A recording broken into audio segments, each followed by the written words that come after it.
बिस्मिल्लाहिर्रहमानिर्रहीम, अस्सलाम वालेकुम। मैं शाहिद सकलैन हूँ। आज 8 अक्टूबर है, मंगल का दिन है। इस्लामाबाद से 3 अहम ख़बरें आपके साथ शेयर करनी हैं। एक तो आपको पता है आइनी तरमीम जो है वो होने वाली है।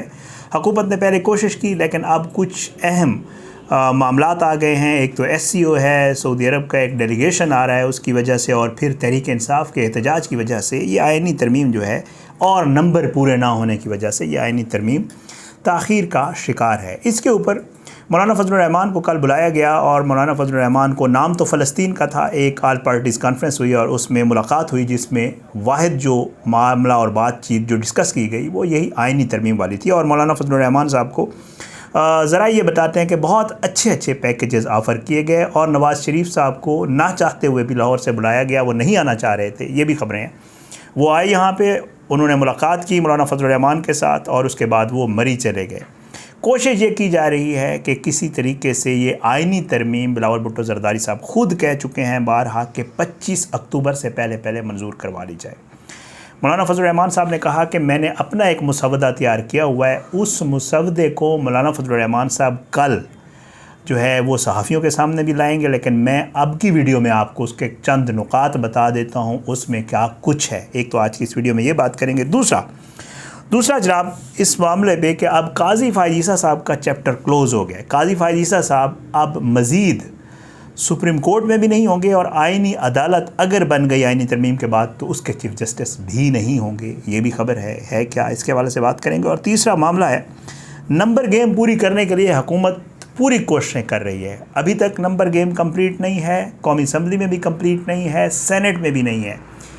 एक और तरीक़ाकार अख्तियार किया गया है। आज स्पीकर कौमी असम्बली की तरफ से एक ख़त लिख दिया गया है सिकंदर सुल्तान राजा को, और उसने कभी भी हुकूमत को मायूस नहीं किया।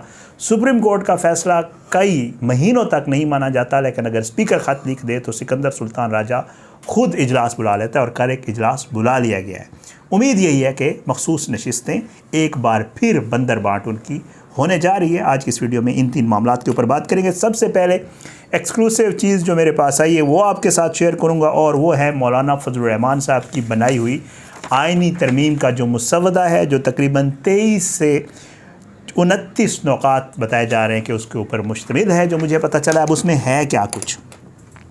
मौलाना साहब ने जो हुकूमत की आइनी तरमीम थी उसमें से क्या कुछ निकाला है। कुछ तो इंसानी हकूक़ के हवाले से चीज़ें थी, जिसमें से मिलिट्री कोर्ट्स के हवाले से चीज़ थी, वो मौलाना साहब ने कहा नहीं ये ऐसे नहीं होगी, उन्होंने निकाल दी। आर्मी चीफ़ साहब की एक्सटेंशन के हवाले से कोई मामला था, वो भी उन्होंने कह दिया कि नहीं ये नहीं मानना।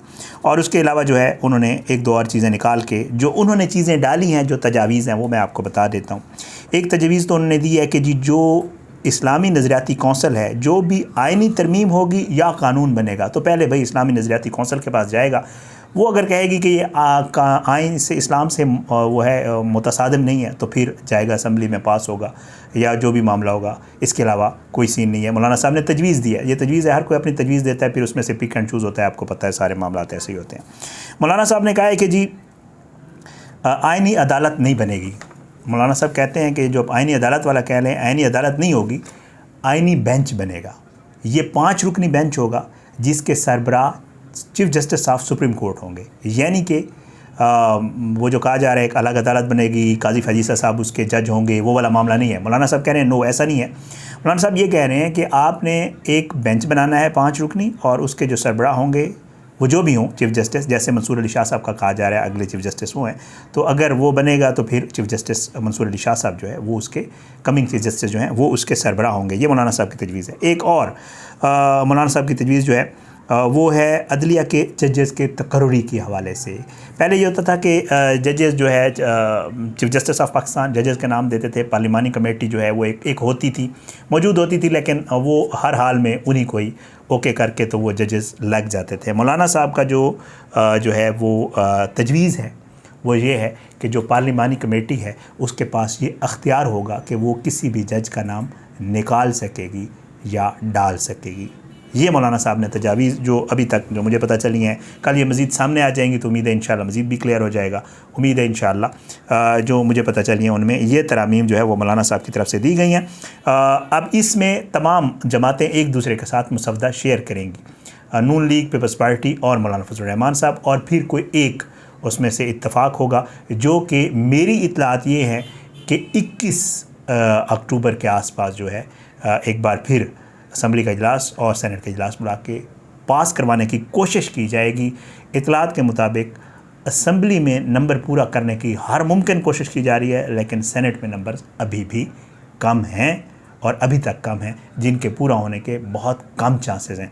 लेकिन ज़ाहिर है तरमीम करवानी है तो वो तो करवा ली जाएगी, जो भी सीन होगा उसका। अच्छा, काजी फ़ायज़ ईसा साहब के हवाले से एक थोड़ी सी आपको ख़बर दे दूं, वो ये है कि काजी फ़ायज़ ईसा साहब के हवाले से अब बाकायदा तौर पे जो सुप्रीम कोर्ट के जो है वो जो जानने वाले हैं, जिनके ज़राए हैं सुप्रीम कोर्ट ऑफ पाकिस्तान में, वो ये बताते हैं कि हर कोशिश करने के बावजूद हुकूमत ने जो है बाकायदा तौर पे पूरा ज़ोर लगाया, ना सिर्फ हुकूमत ने बल्कि हर किसी ने ज़ोर लगाया कि किसी तरीके से आइनी तरमीम पास करा ली जाए। वक्त बहुत कम था, मुकाबला बहुत सख्त था और बिल आखिर ये हुआ कि जब हर किसी को ये नज़र आ गया कि ये पॉसिबल नहीं है, बहुत सारी तहरीक इंसाफ मान नहीं रही थी, फजलुर रहमान साहब काजी फ़ायज़ ईसा के नाम के ऊपर नहीं मान रहे थे, मुस्लिम लीग नून के हवाले से ख़बर है कि 3-4 MNAs 5 उनके अपने ये हैं जो कह रहे थे नहीं यार ये असी बड़ा अपने सिर ना बहुत कुछ हम ले लेंगे अगर हम काजी फ़ायज़ ईसा साहब को दोबारा बिठाएंगे इधर एक्सटेंशन वाला मामला या आईनी अदालत वाला। तो इन सारी चीज़ों को देखते हुए अब बहुत तमाम लोग यही बता रहे हैं कि जो रिटायरमेंट के जो कागजात बनते होते हैं ना, वो बनना शुरू हो गए हैं। तो इसका मतलब यह है कि अब काजी फ़ायज़ ईसा साहब नो मोर, काजी फ़ायज़ ईसा साहब नहीं होंगे, ना तो वो जनाब सुप्रीम कोर्ट ऑफ पाकिस्तान और ना ही आईनी अदालत। अब वो जा रहे हैं और वो रिटायर होने जा रहे हैं और उम्मीद ये की जा रही है कि अब जल्द ही आने वाले चंद दिनों में जो है मंसूर अली शाह साहब का नोटिफिकेशन बाकायदा तौर पर चीफ जस्टिस ऑफ पाकिस्तान के तौर पे जो है वो उनका हो जाएगा और काजी फ़ायज़ ईसा साहब अब घर जाएंगे, रिटायर हो जाएंगे। ये वाली ख़बर जो है ये भी कंफर्म है। अच्छा, अब मैं आता हूँ उस मामले की तरफ। हुकूमत की जो कोशिशें हैं वो हर तरह से ज़ाहिर है हुकूमत को एक टास्क दिया गया है और वो टास्क पहले शहबाज शरीफ साहब को दिया गया था जिसमें वो नाकाम हुए और जो उनको टास्क देने वाले थे वो उन पर नाराज़ हुए। बाकायदा तौर पे उन्होंने नाराज़गी का इजहार शहबाज शरीफ साहब से भी किया और अपने जो उनके फैसल वाडा साहब और इस तरह के जितने भी लोग हैं उनके ज़रिए भी बबांगे दोल मीडिया पर भी करवाया कि किन्ने निकम्मे और नाअहल हैं कि एक बात इनको कही जाए तो वो भी पूरी नहीं कर सकते। फैसल वाडा साहब ने खुद कहा, मैं नहीं कह रहा हूँ।